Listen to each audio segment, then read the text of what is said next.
Okay, hey guys, let's just jump straight into it. So, today I want to talk about some things that you may not realize that you're doing that might actually be pushing somebody away despite your intentions. Hopefully, we all go into every new relationship that we're forming with good intentions, but sometimes we don't realize that those good intentions are actually things that we're doing that are actually not working in our favor. So I just wanted to talk about some of those things because if they are things that you can kind of catch on to, then maybe you can be more aware and conscious of them so that you can actually stop them. I think the thing with doing those things is a lot of the times that they're kind of just natural things that we don't even know that we're doing, and if you don't know that you're doing something, it's impossible to stop it. So hopefully I can kind of raise some awareness to some bad habits that you might have, that you can kind of catch now and feel like, okay, now that I know I'm doing this, I can work on it, work on myself, and immediately, once I get better, then I can actually bring the better version of me into all of my newfound relationships, and I can be the healthiest partner to somebody that I want to be. Okay, so this one, the first thing that I want to bring up is attachment styles. So I think a lot of people are kind of hip to what attachment styles are, and a lot of people are very aware what their personal attachment style is. And the reason why I think that this is so important because this directly impacts what I like to call the three C's of a relationship. So it impacts the connection aspect, the commitment aspect, and the compromise aspect. You notice that there are people who have anxious attachment styles who are over willing to compromise, who want connection so bad to the point where they're willing to sacrifice what actually makes them feel safe and okay. And what ends up happening is they're so ready to commit, but what tends to happen with people who have an anxious attachment style, they tend to be attracted to a person with an avoidant attachment style.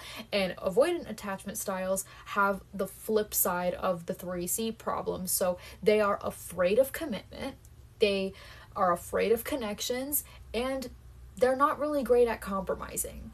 Avoidant attachment styles have a really bad tendency to want something, and as soon as that thing is near, they start to self-sabotage. They're the ones who are like, oh my gosh, this person is getting too close to me. Oh my gosh, this person wants more of my attention. Oh my god, this person is just asking too much. And they actually will shut down, which is the exact opposite of what somebody with an anxious attachment style would do. The more that the anxious attachment style starts to cling on and to work to build that connection, to ask for that commitment, to want to make those compromises, the avoidant gets really overwhelmed and really starts to shut down because already those three C's are something that avoidant attachment styles are very weak at. And if you yourself are an avoidant attachment style type of person, you need to be aware of those things and you need to figure out why you have such an avoidant attachment style, because you're really wasting everybody's time, your own and the person with an anxious attachment style, because you're getting somebody's hopes up just to crush it. And that's really disappointing and really heartbreaking. And then if you are somebody with an anxious attachment style, you have to realize that you need to find that self-security and that connection within yourself so that you're not forcing yourself and suffocating other people around you, because it's very easy to find somebody who has an anxious attachment style very suffocating. Even healthy attachment style people find anxious attachment style people extremely overbearing. If you have a healthy attachment style, you're not going to want to put up with somebody who has an avoidant or an anxious attachment style. It's just too many games or too much headache, no in between.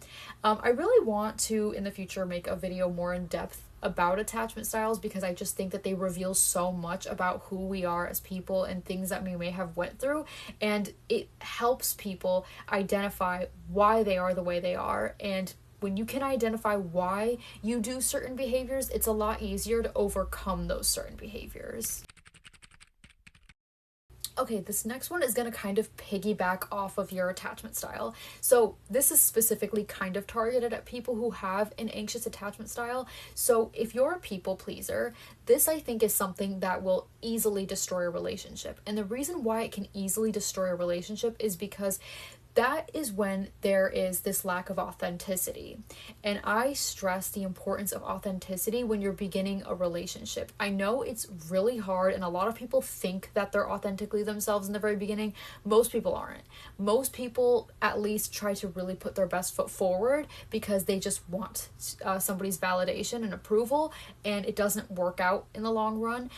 So when you are a people pleaser, I was a people pleaser growing up, like really hard. I did not know how to say no. I did not know how to express that I was not interested in something. You need to nip that in the bud. And the reason you need to do that is you may think that people are going to dislike you if you're able to set boundaries. It's really hard for people who are people pleasers to set boundaries and not feel guilty doing that.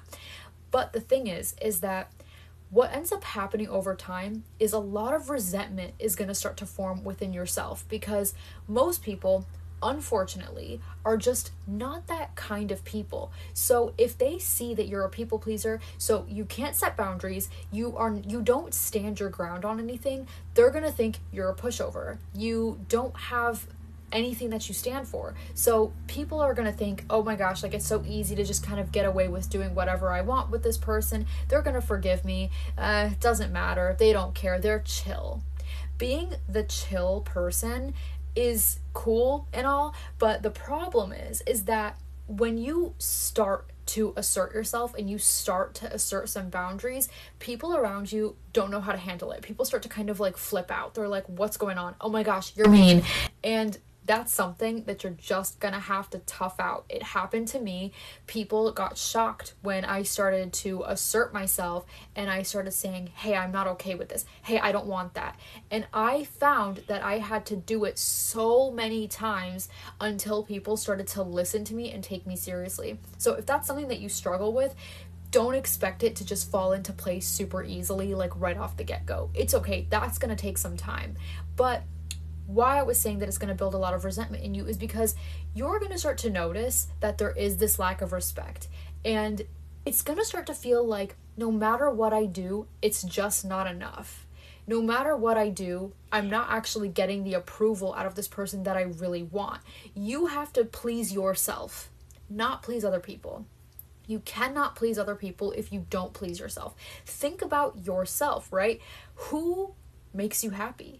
People who assert boundaries, people that don't just do whatever they want. That's why so many people are so turned off by people who love them too much, which, by the way, whole topic for another day. But that's a really toxic problem that we have within ourselves. We love people who don't care enough about us in comparison to the way that they care about themselves. Now, I'm not telling you to be a selfish a-hole. I'm just saying set those boundaries without feeling guilty, and you have to practice saying no. And if people don't approve of you saying no, well, that person probably just doesn't want what's best for you, and they want a doormat.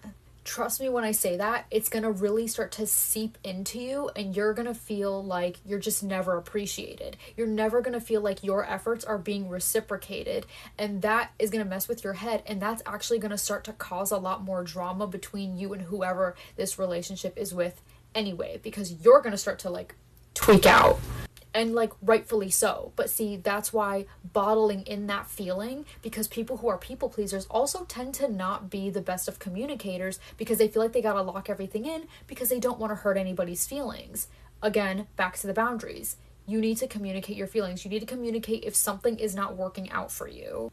Now, the next thing that I want to talk about is bringing up your past traumas just too soon into any newfound relationship. So back to the 3 C's that I mentioned earlier, there are some people out there, myself included, so no shade, but there are some people who want very deep, intensive, heavy connections very early on into the relationship stage.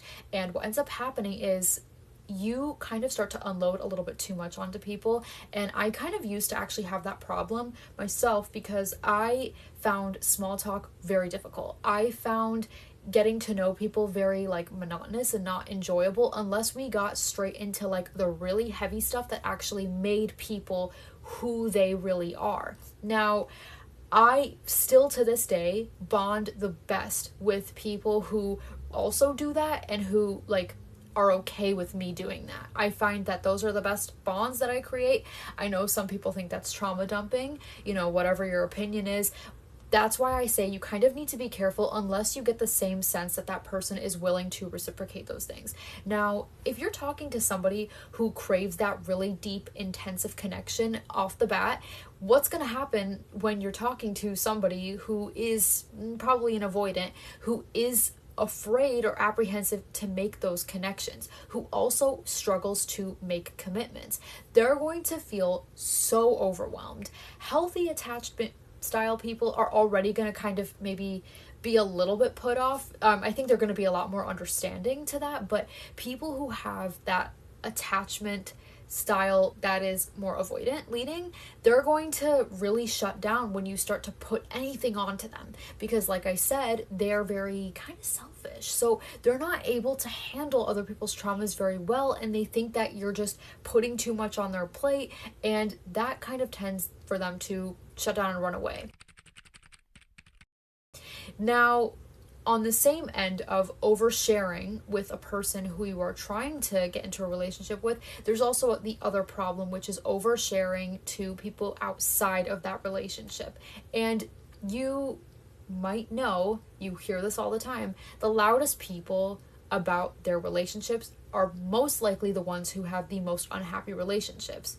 Like, who are you trying to fool?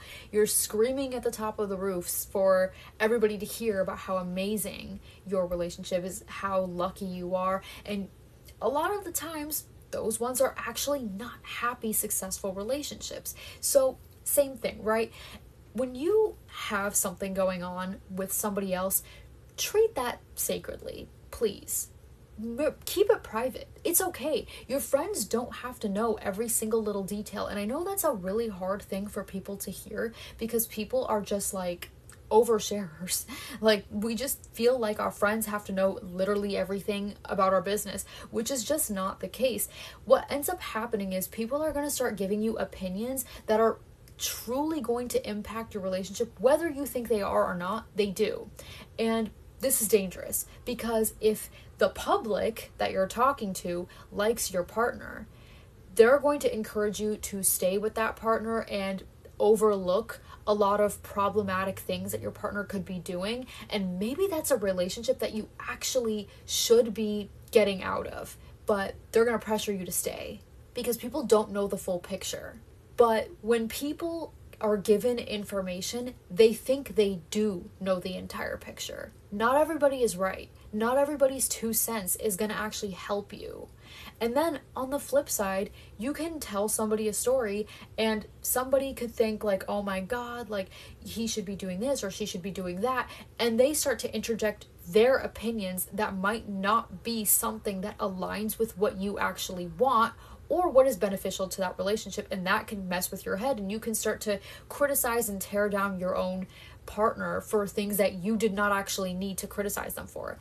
And that's not me saying to not take what anybody has to say into consideration, because there are people out there who have very wise advice to give. They have your best interest at heart, and they're not telling you to do something just out of drama or selfishness. But you need to be smart enough to realize and process what somebody is saying and know, okay, is this beneficial to me? Should I apply this advice or should I not? The problem is a lot of people don't actually have that. It's so funny because when somebody is with somebody who's extremely toxic and everybody tells them that they should be leaving and they're actually correct and they should be leaving, they're too obsessed and they don't want to hear that advice. But I've seen a lot of relationships that were very good and very healthy seeming that just kind of went to trash because people's friends were encouraging them to behave in a messy manner. So be very careful who you open up to about your relationship. A lot of people don't actually want what's best for you. A lot of people don't want to see you in a happy relationship. especially if they're in unhappy relationships, or if they're just like in a phase of their life where they're not about making commitments and they're just about having fun. They're gonna downplay relationships, and they're going to encourage behaviors that are messy. We hear people say it all the time, like, do it for the plot. People love mess, and people don't really care about your relationship, and a lot of people enjoy hearing a train wreck. So be very careful with who you let in your circle and who you really open up to about deep personal stuff like that, because some people are just like, they just get a kick out of hearing a train wreck. They get a kick out of hearing that somebody else's relationship is going through the dumps. So I don't know. I think, we naturally like to believe that our friends and our family have our best interests at heart. They have our back all the time. They would never encourage us to do anything that would be bad for us, but that is just unfortunately not the reality.